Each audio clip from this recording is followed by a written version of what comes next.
Kilian bahkan membelikanku hadiah. Ini membuatku sedikit lebih berani. Merupakan perubahan yang sangat penting untuk membuatnya memikirkanku. Tidak hanya ketika dia bisa melihatku, tetapi juga ketika dia jauh dariku. Oke, aku kira tidak ada salahnya untuk mengikuti rekomendasi Cliff. Karena Kilian berusaha mencari tahu apa yang aku suka, kupikir aku juga harus berusaha mencari tahu apa yang dia suka. Aku dengan hati-hati membicarakan topik ini dengan Kilian saat kami makan. Kalau dipikir-pikir, aku bahkan belum pernah ke Danau Everton musim panas ini. Aku juga belum pernah ke sana tahun ini. Aku sudah lama ingin mencoba berperahu di danau. Mata Kilian berbinar begitu aku menjatuhkan umpannya. Kamu bilang kamu belum pernah menonton opera, tapi pernahkah kamu naik perahu? Ya, kurasa aku sudah melakukannya beberapa kali. Jawabku menelusuri ingatan Summer Edith. Setahuku, dia sudah beberapa kali naik perahu bersama laki-laki yang merayunya. Tapi mereka selalu mengemudikan perahu ke tempat terpencil dan kemudian menyentuh pergelangan kaki rampingnya. Lalu Edith berbicara dengan genit dan kemudian dia mengambil informasi yang dia perlukan dari laki-laki itu. Lalu kembali ke dermaga. Pria itu kecewa. Dia menantikan malam yang panas. Namun Edith segera dijemput oleh para kesatria Rigelhof dan dibawa pulang. Ya, ini adalah aktivitas yang populer bagi para pasangan, karena mereka dapat ditinggal sendirian di tempat terpencil. Apa kamu cemburu lagi? Tidak, aku menghargai rasa cemburu itu. Tapi aku tidak tahu bagaimana aku bisa keluar dari masalah ini. Aku perlu membawa pembicaraan kembali ke perahu. Ini bukan hanya untuk kekasih. Siapa yang tidak suka naik perahu di danau pada hari yang cerah? Tentu saja, perahu kecil itu sedikit menakutkan, tapi perahu kecil yang dilengkapi dayung berbahaya. Hal-hal tersebut dapat dengan mudah menyebabkan kecelakaan. Tahukah kamu bahwa setiap tahun terjadi kecelakaan di danau yang membuat orang terjatuh ke dalam air? Ya, itu sebabnya aku selalu paranoid. Anehnya, ekspresi Kilian menjadi sombong saat percakapan beralih ke perahu. Aku punya kapal pesiar, jadi aku belum pernah mengalami kecelakaan seperti itu. Sebuah kapal pesiar? Kamu punya kapal pesiar? Rupanya Cliff tidak berbohong saat mengatakan Kilian suka berlayar. Mata Kilian berbinar dan dia dengan cepat menjelaskan spesifikasi kapal pesiarnya. Kapan, di mana, dan siapa yang membangunnya. Betapa mewahnya bahan-bahan yang digunakan, betapa teliti penyelesaiannya, siapa yang berlayar di atasnya, dan penghargaan apa saja yang diterimanya. Itu sungguh memanjakan mata, tapi saat aku mendengarkannya, aku mulai merasa sedikit bersemangat. Wow, itu kapal pesiar yang sangat ingin aku tumpangi. Baiklah, kalau begitu, maukah kamu pergi jalan-jalan? Apa kamu yakin? Kilian berpura-pura cuek, tapi dia langsung menyarankan agar kami naik kapal pesiar. Aku melakukan yang terbaik untuk menunjukkan betapa bahagianya aku, dan Kilian terlihat sangat puas saat dia mengirim pelayan untuk menyampaikan pesan kepada jurumudi. Kami akan pergi jalan-jalan besok, dan beritahu dia untuk memastikan kapal pesiarnya dalam kondisi baik. Ya, Tuan. Awalnya, aku hanya berusaha memenangkan hati Kilian, tapi seiring berjalannya waktu, jantungku berdebar kencang. Aku bahkan belum pernah naik perahu bebek dalam kehidupanku sebelumnya, apalagi kapal pesiar. Cuacanya diperkirakan bagus besok. Apa yang harus aku kenakan? Mungkin gaun outdoor yang sederhana? Oh, dan haruskah aku menyiapkan piknik? Makanan terasa lebih enak di luar. Haruskah aku membawa payung? Bukankah angin akan membuat tidak nyaman? Saat aku mengoceh dengan penuh semangat, Kilian mendengarkan tanpa sedikit pun merasa jengkel. Pakailah pakaian yang memudahkanmu bergerak. Untuk makan siangnya, lakukan apa yang kamu mau. Dan menurutku lebih baik memakai topi daripada payung. Itu bagus sekali. Bersemangat seperti seorang anak kecil menjelang piknik, aku mempersiapkan segala sesuatu yang akan kukenakan untuk hari berikutnya sebelum malam tiba. Untungnya, keesokan harinya adalah hari yang indah. Itu cuaca yang sempurna untuk berperahu pesiar. Apakah kamu tidur nyenyak? Ya, sebenarnya aku butuh waktu cukup lama untuk tertidur, tapi aku tidur nyenyak. Kamu kan bukan anak kecil, apa yang membuatmu begitu bersemangat? Siapa yang kamu panggil anak kecil? Hanya saja aku sudah lama tidak ke danau, jadi rasanya menyenangkan. Saat barang bawaan dimuat ke kereta dan kalian masuk lagi untuk mengambil sesuatu yang dia lupakan, Lizzie muncul dari taman, berjalan-jalan dan memetik bunga. Dia mendatangiku berdiri di depan kereta. Kemana kamu pergi? Oh, aku akan pergi ke danau. Danau? Oh, apakah kamu akan pergi berperahu pesiar dengan Kilian? Iya. Sejujurnya, aku tidak ingin memberitahunya kemana kami akan pergi. Terlepas dari apa yang dikatakan Anna dan Cliff baru-baru ini, aku tidak suka jika Lizzie memperhatikan Kilian. Tapi Lizzie sepertinya tidak tahu apa yang kupikirkan. Kapal pesiar Kilian tidak besar, tapi sangat indah. Aku sudah melakukannya beberapa kali, dan aku sangat menikmatinya. Yang benar, aku tak sabar untuk itu. Dia juga memancing saat aku pergi bersamanya. Menurutmu dia akan memancing hari ini? Tidak, kurasa tidak. Sayang sekali, karena memancing itu sangat menyenangkan, dan kamu harus mencobanya kapan-kapan. Iya, aku akan mencobanya. Lizzie yang masih belum pergi berkata pada dirinya sendiri dengan sedikit muram. Itu akan menyenangkan. Nah, ketika dia mengatakan kalimat kesepian dengan wajah cantik, orang yang mendengarkan merasa sangat kasihan padanya. Saat aku mencoba mengatakan sesuatu untuk mencerahkan keadaan, Kilian datang. Aku minta maaf membuatmu menunggu. Ayo pergi. Lizzie? Dia juga melihat Lizzie. Dia menyapanya dengan senyuman segar seperti mawar merah muda di tangannya. Aku dengar kamu akan berperahu pesiar di Danau Everton. Ya, Edith bilang dia belum pernah naik kapal pesiar sebelumnya. Itu akan menyenangkan. Sudah lama sekali aku tidak naik kapal pesiar juga. Bukankah kamu naik kapal pesiar Cliff di awal musim panas? Itu adalah kapal pesiar Cliff. Maksud Lizzie terlalu jelas untuk diabaikan. Dia ingin pergi juga. Aku tidak tahu apakah itu hanya aku. Tetapi seperti yang telah kukatakan sebelumnya, rasanya ada seperti reaksi aneh yang dilakukan Lizzie Sinclair, sang pemeran utama wanita. Kenapa Lizzie Sinclair, yang hatinya selalu tertuju pada Cliff, ingin bergabung denganku dan Kilian jalan-jalan? Saat aku mempertanyakan perilakunya, Kilian tersenyum dan menepuk kepalanya. Mungkin lain kali kita bisa pergi bersama. Itu jelas merupakan penolakan terhadap permintaan Lizzie. Aku melihat bolak-balik di antara mereka berdua dan terkejut, tapi Lizzie hanya tersenyum dan mengangguk. Yang benar, menurutku akan sangat menyenangkan jika kita berempat pergi bersama. Aku tahu, masuklah, nanti kamu bisa masuk angin. Ya, kalau begitu bersenang-senanglah Edith dan jaga dirimu baik-baik. Terima kasih Lizzie, selamat tinggal. Aku melambai padanya dengan senyum cerah yang dipaksakan. Dan Kilian berbalik ke arahku tepat pada saat Lizzie berbalik. Ayo pergi. Iya. Aku naik ke kereta diantar oleh Kilian. Itu tidak kentara, tetapi semuanya berbeda sejak awal pernikahan kami. Lamanya waktu Lizzie dan Kilian melakukan kontak mata, nuansa percakapan mereka, cara mereka memandang punggung satu sama lain ketika berbalik, kehangatan tatapan mereka, tidak ada yang sama seperti sebelumnya. Apakah Lizzie dan Kilian menyadarinya? Untuk sesaat, aku memikirkan tentang perubahan yang seharusnya membuatku bahagia. Tapi kemudian, aku melihat Danau Everton di luar jendela kereta dan semua pikiranku melayang jauh. Kilian, itu danaunya. Iya, aku tahu. Ya Tuhan, wah ada banyak sekali kapal pesiar. Itu karena sebagian besar kapal pesiar bangsawan ditambahkan di sini. Sudah ada orang di kapal pesiar. Saat kamu berperahu pesiar, biasanya dilakukan saat masih pagi.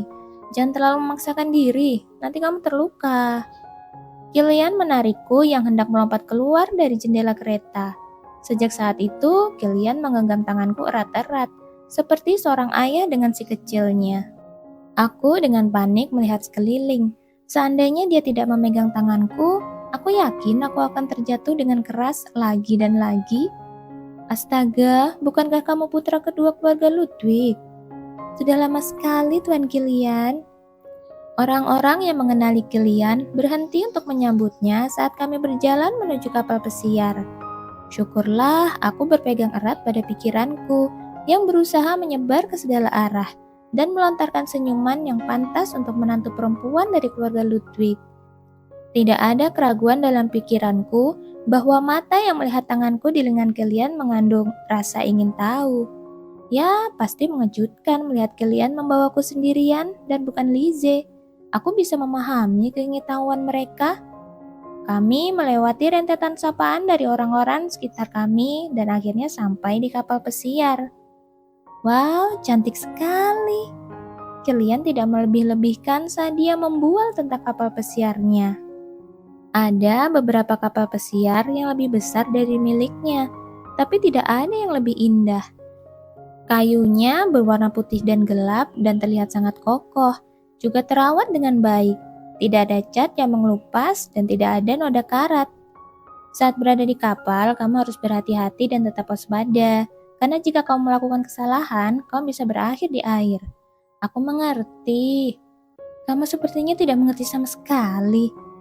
Jika aku melakukan kesalahan, kamu bisa menangkapku, dan kita akan baik-baik saja. Aku tersenyum menggoda padanya dan naik ke kapal pesiar saat dia memimpin jalan.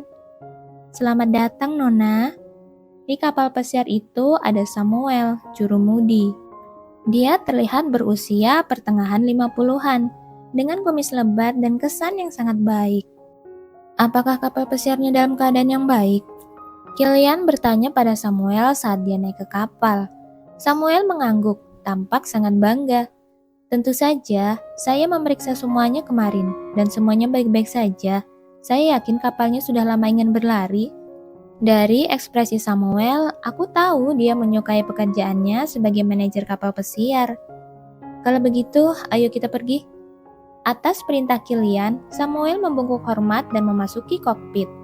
Sesaat kemudian, kapal pesiar itu pun melaju, meluncur seperti angsa melintasi permukaan danau Everton yang tenang. Wahai, itu bergerak Kilian. Aku memerintahkan Samuel untuk berlayar, jadi tentu saja kita bergerak. Wow, hari ini tidak berangin, namun ada angin sejuk di kapal pesiar yang bergerak. Pemandangan danau Everton yang indah, hutan yang masih berwarna musim gugur, dan air yang biru, serta gelak tawa orang-orang menikmati perahu di kejauhan menambah momen membahagiakan ini. Aku mencondongkan tubuh ke sisi kapal pesiar bersama Kilian dan menatap kosong ke pemandangan indah itu. Aku tidak pernah menyangka bisa mengabadikan pemandangan seindah itu dengan mataku. Itu begitu indah. Aku senang kau menyukainya. Kilian menyampirkan jaketnya ke bahuku, memelukku dengan lembut. Aku tidak menyadarinya dalam semua kegembiraan itu, tapi udaranya sedikit meningkat. Dan sisa-sisa panas tubuhnya membuat jaket itu terasa sangat hangat. Aku menoleh ke arah Kilian dan dia menatapku. Entah bagaimana, sekarang sepertinya saat yang tepat untuk berciuman. Alam yang indah, saat-saat bahagia, seorang pria dan seorang wanita berdekatan. Itu menghasilkan gambar yang bagus. Aku menutup mataku perlahan, tepat di depan wajahnya. Itu gambaran yang sempurna. Kemudian aku mendengar suara tawa tepat di atas kepalaku. Menurutmu, apa yang sedang kamu lakukan? Aduh, kupikir ini waktu yang tepat untuk menciumnya. Tapi kalian punya ide berbeda. Tapi terlalu memalukan untuk membuka mataku. Aku memejamkan mata dan berbisik. Jangan merusak suasana hati, lakukan saja. Apa maksudmu? Pria macam apa yang tidak tahu apa yang harus dilakukan terhadap wanita dengan mata tertutup dalam pelukannya? Baru saja aku mengatakan itu, bibir kalian sudah berada di bibirku. Bibir kami terasa panas satu sama lain, dan aku mencengkeram ujung kemejanya. Tangan Kilian mencengkeram bahu dan pinggangku, memelukku dengan erat. Mungkin karena sudah lama sekali aku tidak menciumnya. Tapi aku merasa sangat gembira, seolah-olah aku akan kehilangan akal sehatku. Tapi kami masih berada di atas kapal pesiar, dan bahkan Samuel pun bersama kami. Kami nyaris tidak bisa memisahkan bibir kami saat bibir kami terus saling menempel. Ini semua untuk saat ini, tapi ingat, kita akan melanjutkannya saat kita sampai di rumah. Kata Kilian sedih sambil memberikan ciuman singkat di bibirku. Aku tersenyum dan mengangguk ringan. Benar saja, itu adalah hari yang sempurna. Kami menghentikan kapal pesiar di tengah danau dan memanggil Samuel untuk makan siang. Sandwich dan jus buah dalam keranjang sangat cocok untuk makan siang ringan. Bagaimana kalau kita berjalan-jalan mengelilingi danau? Tentu. Seolah-olah mereka sudah melakukan ini berkali-kali sebelumnya, Samuel dan Kilian mengajakku berkeliling danau dengan kapal pesiar. Aku bersantai dan menyaksikan sinar matahari menyinari air biru tua. Sesekali, seekor ikan kecil muncul ke permukaan. Lihat itu, Kilian. Oh, itu ada lagi. Jangan menjulurkan kepalamu terlalu jauh, itu berbahaya. Tapi tidak ada angin dan kapal pesiarnya tidak miring sedikit pun. Jadi Kilian tidak berusaha menghentikanku. Tidak mungkin seorang wanita akan menyebabkan kapal pesiar itu miring. Aku berpegangan pada bagian depan kapal pesiar, mengulurkan tanganku ke arah ikan yang melompat. Tidak mungkin aku bisa menjangkau mereka, tapi rasanya menyenangkan hanya dengan merasakan air dingin. Kilian memperhatikanku, tersenyum, lalu melingkarkan tali di lantai. Kemudian, permukaan air tiba-tiba tampak membayangiku. Saat itulah aku menyadari bahwa tubuhku miring. Edit! Aku bisa mendengar suara mendesak Kilian di kejauhan, tapi tidak mungkin aku bisa melawan gravitasi. Walau terasa berlalu begitu lambat sehingga aku bertanya-tanya apakah itu nyata, lalu aku terjatuh ke dalam danau yang dingin. Memalukan sekali, aku hanya khawatir dimarahi oleh Kilian. Aku tidak tahu bagaimana aku bisa tercebur ke dalam air, tapi kupikir aku akan dimarahi karena tidak mengindahkan peringatannya untuk tidak pergi terlalu jauh. Edit, pegang erat-erat. Aku melihat Kilian melemparkan tali ke arahku. Aku meraihnya, mengayunkan kakiku, dan ujung rok gaunku tersangkut di tumit sepatuku dan kusut. Tiba-tiba gaun itu terasa berat dan aku tenggelam. Aku mengayunkan anggota tubuhku, tapi semakin aku melakukannya, semakin jauh aku pergi dari kapal pesiar. Edit! Air semakin menghalangi pandanganku. Aku tersedak oleh air danau yang membasahi hidung dan mulutku, dan rasa takut yang dingin mencengkeramku. Mari kita tetap tenang, aku tidak bisa mati di sini. Kilianlah yang akan membunuhku. Aku tidak bisa mati di sini. Aku mengulangi pemikiran itu dan berusaha untuk tidak panik. Di kejauhan, aku melihat Kilian melepas rompinya. Sepertinya dia hendak melompat ke dalam air. Tidak, itu berbahaya. Aku harus menghentikannya. Aku ingat pernah belajar bahwa ketika menyelamatkan orang tenggelam, kamu tidak boleh langsung terjun begitu saja. Kamu harus melempar tali atau pelampung ke arahku dulu. Tapi kenapa kapal pesiarnya begitu jauh? Aku berhasil melepaskan sepatuku dan kakiku bebas. Namun airnya dingin dan aku merasa semakin mati rasa. Aku merasakan kekuatan terkuras dari anggota tubuhku yang menggapai-gapai dan menyadari bahwa tubuhku sedang tenggelam. Napasku tercekat di tenggorokan. Aku benar-benar tenggelam dan segalanya menjadi gelap dan sunyi. Dan saat itulah aku mendengar suara saudari penyiar. Kematian Edith Ludwig sebagai penjahat mengembalikan cerita ke alur aslinya. 3 menit lagi menuju kematian. Aku mendengar kata-katanya, tapi aku terlambat menyadari apa maksudnya. Apa-apaan ini? Ini tidak adil. Ini adalah permainan yang tidak adil. Dan tiba-tiba peraturannya berubah. Aku ingin mencengkeram tengkuk siapapun dan bertanya kepada mereka. Kenapa tiba-tiba berubah? Apakah ini game yang tidak memiliki aturan sejak awal? Apakah aku terlalu berpuas diri? Aku mencoba menenangkan diri dan mencoba berenang. Tetapi pakaianku yang basah kuyup terasa lebih berat dari yang kubayangkan. Dan kepalaku terasa semakin mati rasa karena tidak bisa bernafas. dan permukaan yang perlu kucapai semakin jauh. Jika aku akan mati, aku lebih suka dibunuh oleh Kilian. Bahkan melalui kesadaranku yang memudar, aku merindukan Kilian. Dan aku merasa sedikit konyol karena melakukan hal itu. Jika aku mati, apakah Kilian akan peduli dengan ketidakhadiranku? Tidak, dia tidak akan melakukannya.